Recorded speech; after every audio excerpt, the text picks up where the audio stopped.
Hello everyone, stitch and hobby चॅनलमध्ये तुम्हा सगळ्यांचं स्वागत आहे. तर आपण आज घेऊन आलो आहे पुन्हा एकदा पायपिंग कशी लावायची आहे. आपण मागचे 2 व्हिडिओ टाकले होते, त्यांना खूप छान लाईक भेटलेले आहे आणि कमेंट पण खूप छान आलेले आहे. पण ते काय होतं, मी सिंगल ब्लाऊजला दोन्ही जे व्हिडिओ बनवले होते ते सिंगल ब्लाऊजवर कटिंग सांगितलेली होती. तर हे जे आहे आपलं अस्तरवालं ब्लाऊज आहे. भरपूर जणांना प्रश्न होता की सिंगल ब्लाऊजची छान आहे ते अस्तरवाल्याने, त्याच्यासाठी मी हा व्हिडिओ बनवलेला आहे. तर तुम्ही स्किप न करता बघा, याच्यामध्ये खूप छान पायपिंग आलेली आहे. तुम्ही इथे बघू शकता. आपण इथे क्रॉस मी कटिंग करून घेत आहे आणि जवळपास आपल्याला 1 ते 1.25 इंचापर्यंत आपण इथे जी आहे ती पट्टी घेणार आहोत. 1.25 इंच. तुमच्याकडे जर तुम्हाला अंदाजे मेजरमेंट नसेल येत तर तुम्ही स्केलनी पण घेऊ शकता. मी मागच्या व्हिडिओमध्ये पण सांगितलेलं आहे की स्केलनी कसं घ्यायचं आहे, मेजरमेंट सेम येऊन जातं. किंवा तुम्ही जर म्हणजे टेपनी पण मोजून घेतलं 1 ते 1.25 इंचाचं मार्किंग, आणि अशा आपल्याला क्रॉस पट्ट्या काढायच्या आहे.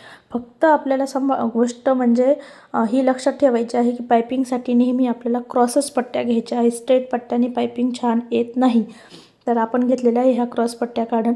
आता ह्या जोडायच्या कशा, तर जोडण्यासाठी पण व्यवस्थित सांगितलेलं आहे मी तुम्हाला इथे की आपला जो व्ही शेप रेडी झाला पाहिजे. हा जो क्रॉस आहे, हा क्रॉस असा एकमेकावर ठेवायचा आहे. क्रॉस ठेवताना आपला जो भाग आहे तो आपला व्ही शेपमध्ये आला पाहिजे. म्हणजे आपण जेव्हा क्रॉस ठेवतो ना, तेव्हा बाकीच्या पट्ट्याचा भाग हा व्ही शेप रेडी झाला पाहिजे. आणि आपल्याला अगदी म्हणजे थोडेसे 2 लाईन राहतील एवढी बाजू सोडून स्टिच मारायची आहे. हे बघा, मी कपडा किती सोडलेला आहे साईडनी तेवढं ठेवून, कारण की ह्या साईडनं तुम्ही कपडा किती ठेवता याच्यावरही तुमची पायपिंग जी आहे ती कमी जास्त होऊन जाते. म्हणजे छोटी मोठी जाड बारीक तुम्ही याच्यात पण परत बघू शकता. आपल्याला क्रॉस ठेवायचा आहे.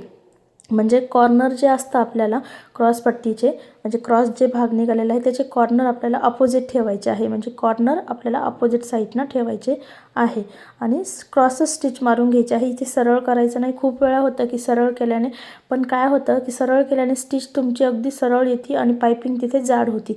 त्याच्यामुळे नेहमी आपल्याला क्रॉसच लावायचा आहे.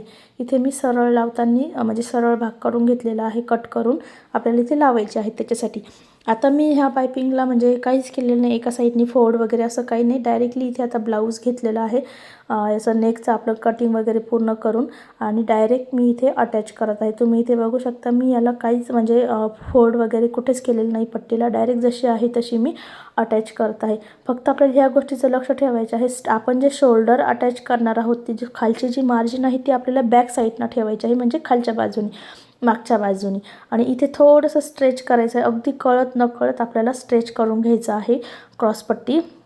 शोल्डर ओढायचं नाही आहे, आपल्याला पायपिंगची पट्टी ओढायची आहे. आणि आता इथे आपला गोल राऊंड शेप आहे. तर राऊंड शेपमध्ये पण आपल्याला अगदी हळूवार अटॅच करायचं आहे, म्हणजे कुठेच ओढल्या जाणार नाही आणि लूज पण पडणार नाही अशा पद्धतीने. तर तुम्ही तुमच्या मशीनची स्पीड कमी वगैरे करून पण स्टिच करू शकता, जेणेकरून तुम्ही जेव्हा शेपमध्ये लावताय की अगदी व्यवस्थित लावल्या जाईल या पद्धतीने.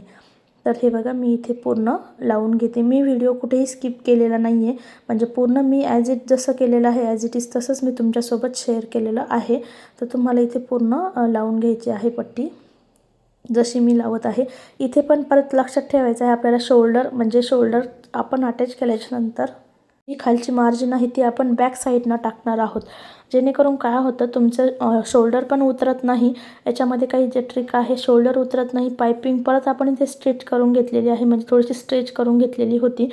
याने तुमचं शोल्डर उतरण्यात भरपूर काही फरक पडतो. जर तुमचं उतरत असेल शोल्डर तर तुम्ही ही ट्रिक नक्कीच वापरू शकता. त्याच्यानंतर आपण इथे बघू शकता तुम्ही, मी इथे घेतलेलं आहे आणि पूर्ण अटॅच केल्याच्यानंतर मी अगदी समोर अर्धा इंचालाही कमी थोडासा कपडा एक्स्ट्रा ठेवलेला आहे. आता आपल्याला इथे नॉचेस द्यायचे आहे. नॉचेस देणं खूप गरजेचं आहे, जेणेकरून तुमच्या पायपिंगला रिंकल्स पडत नाही छोटे छोटे. तर इथे मी ते आपण अगदी शेपमध्ये छोटे छोटे नॉचेस देत आहे. नॉचेस देताना काळजी की आपली स्टिच नको कट व्हायला, मारलेली स्टिच. त्याच्यामुळे छोटे छोटे नॉचेस देऊन घ्यायचे आहे. अगदी सांभाळून व्यवस्थितपणे तुम्हाला इथे नॉच देऊन घ्यायचे आहे. त्याच्यानंतर नॉच देऊन झाल्याच्यानंतर आपल्याला ब्लाऊज असं उलटं करून घ्यायचं आहे. उलटं म्हणजे सरळ भाग खाली जाणार आणि उलटा भाग वरती येणार.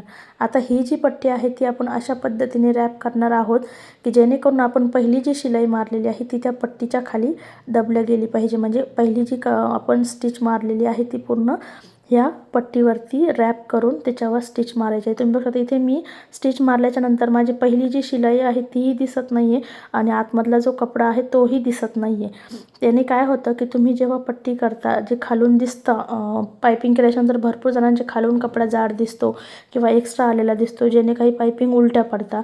तर तुम्हाला याने काही तुमची पायपिंग कधीही उलटी पडणार नाही। तुम्ही इथे बघू शकता आपल्याला पूर्ण त्याच्यामध्ये आतमध्ये टाकून घ्यायचा आहे जो एक्स्ट्राचा कपडा आहे। तुमच्या याने काय होतं आतमधली फिनिशिंग एकदम छान पद्धतीने येऊन जाते। तर तुम्हाला या पद्धतीने पूर्ण ब्लाऊजची जी आहे ती स्टिच मारून घ्यायची आहे पूर्ण। तुम्ही इथे परत बघू शकता शोल्डर मी जे आहे ते मागच्या साईडनं ठेवलेले आहे, सेम तुम्हालाही तसेच ठेवायचे आहे। याने भरपूर अगदी ब्लाऊजमध्ये छोट्या छोट्या गोष्टींमुळेही शोल्डर उतरून जातात। तुम्हाला या सगळ्याच गोष्टींचं लक्ष ठेवायचं आहे की जेणेकरून तुमचं ब्लाऊज जे आहे एकदम परफेक्ट येऊन जाईल।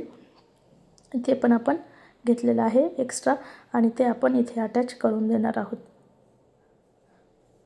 आणि आपल्याला थोडासाच कपडा पाहिजे आहे, आपण एक्स्ट्राचं कट करून टाकणार, एवढाच अर्धा इंचालाही कमी तो आतमध्ये टाकून आपल्याला या पद्धतीने असा रोल करून घ्यायचा आहे पायपिंगचा। तुम्हाला मी ते थोडंसं झूम करून दाखवते, त्याच्यानंतर तुम्हाला लक्षात येईल। हे बघा अगदी आपण जेवढी आपल्याला पायपिंग ठेवायची आहे तेवढाच कपडा आपण बाहेर ठेवत आहे आणि स्टिच आपल्याला अगदी पायपिंग आणि आपलं ब्लाऊज याच्यामध्ये आपल्याला स्टिच मारायची आहे। ठीक आहे, तुम्ही बिगिनर्स आहात म्हणजे नवीन आहात तर तुमची इकडे तिकडे जात असेल तर हरकत नाही, पण तुम्हाला जर परफेक्ट शिकायचे आहे तर परफेक्ट जेव्हा आपण करायला चालू करतो तेव्हा ॲटोमॅटिकली परफेक्टपणा येतो। तर तुमचं स्टार्टिंग जेव्हा करत आहे त्यांना इकडे तिकडे स्टिच जाऊ शकते, पण जेव्हा तुम्ही बार बार म्हणजे सारखे प्रयत्न करत राहाल तर तेव्हा तुमची स्टिच अगदी मधोमध येऊन जाईल। तर तुम्ही इथे शकता या पद्धतीने आपल्याला अगदी मध्ये स्टिच मारायची आहे। दोन्ही पायपिंग आणि ब्लाऊजच्या मध्ये स्टिच मारून घ्यायचे आहे। जेवढं आहे तेवढंच आपल्याला इथे म्हणजे जेवढी पायपिंग ठेवायची आहे तुमच्या याच्यानुसार की छोटी मोठी जाड बारीक या पद्धतीने, तर तुम्हाला तेवढीच ठेवून स्टिच मारायची आहे की तुम्हाला जेवढी पायपिंग घ्यायची आहे त्या पद्धतीने ठेवून स्टिच मारायची आहे। आपल्याला मी एक अजून भरपूर जणांच्या कमेंट होत्या मागच्या व्हिडिओमध्ये की रेडीमेड पायपिंग कशी अटॅच करायची, तर त्याचाही व्हिडिओ तुम्हाला नक्कीच लवकरात लवकर भेटून जाईल। तर इथे बघा आपण गोल राऊंड शेपमध्ये अगदी हळूवारपणे आपल्याला थोडीशी स्टिच मारून थांबून घेऊन परत शेप देऊन, हरकत नाही थोडासा वेळ झाला तरी, पण परत रिटर्न उसवल्यापेक्षा तुम्ही जेव्हा फर्स्ट टाईम स्लोली करताय ते बेटर आहे की स्लो करा पण परफेक्ट करा। त्याच्यानंतर तुम्ही ते एकदम आपण आता जो शेप आहे त्या शेपमधून पण पायपिंग घेतलेली आहे अगदी व्यवस्थितपणे। त्याच्यानंतर आपल्याला इथे आता जो सरळ भाग आला आहे त्याला आपल्याला स्टिच मारून म्हणजे पायपिंग करून घ्यायची आहे। तर आपण इथे अशा पद्धतीने स्टिच मारून घेत आहोत पूर्ण। मी म्हणजे कुठेही व्हिडिओ स्किप केलेला नाही आहे, तुम्ही स्किप न करता बघा, जेणेकरून काय होतं की छोट्या छोट्या गोष्टी प्रत्येक वेळेस सांगत जातो की प्रत्येक वेळेस एक एक गोष्ट मिस झाली म्हणजे थोडं काहीतरी मिस होऊन जातं। तर तुम्हाला त्या गोष्टी लक्षात ठेवून करायच्या आहे। हे बघा आपल्या इथेही आपल्याला अगदी आपण छोटे जेवढी पायपिंग पाहिजे तेवढं ठेवून, आता हा जो भाग आहे तो मी आतमध्ये असा फोल्ड केला, हा एक्स्ट्रा होता थोडासा कट करून घेतला आणि आतमध्ये जेवढा पाहिजे तेवढा भाग आतमध्ये घेऊन म्हणजे जो एक्स्ट्रा उरते तो भाग आतमध्ये घेऊन आपण फोल्ड करून घेतलेला आहे की जेणेकरून आपली फिनिशिंग पण एकदम छान पद्धतीने येते आणि तुमची जी पायपिंग आहे ती पण खूप छान पद्धतीने रेडी होते। तर तुम्ही नक्कीच एकदा ह्या पद्धतीने पायपिंग करून बघा आणि तुमची पायपिंग कशी आली तेही मला कमेंट करून सांगा।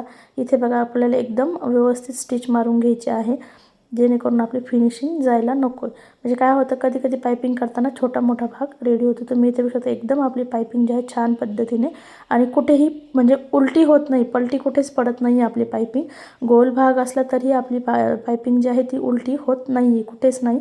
तुम्ही इथे बघू शकता की मी असं काही नाही की तुमच्या मागे काही करून घेतलं आहे एक्स्ट्रा, जसं आहे तसंच मी व्हिडिओ ठेवलेला आहे। तुम्ही इथे समोरच्या भागाला पण आपली पायपिंग एकदम छान पद्धतीने दिसत आहे आणि आपली म्हणजे जेवढी पाहिजे तेवढीच आपल्याला पायपिंग आहे। हा आहे गोल राऊंड शेपमध्ये पण आपली छान पायपिंग रेडी झालेली आहे। याच्यावरती जर तुम्ही प्रेस करून घेतलं तर अजून छान दिसतं, मी प्रेस केलेलं नाही पण तुम्ही घेऊ शकता। तर तुम्हाला व्हिडिओ कसा वाटला नक्कीच कमेंट करा, आवडल्यास सबस्क्राईब करा। थँक्यू।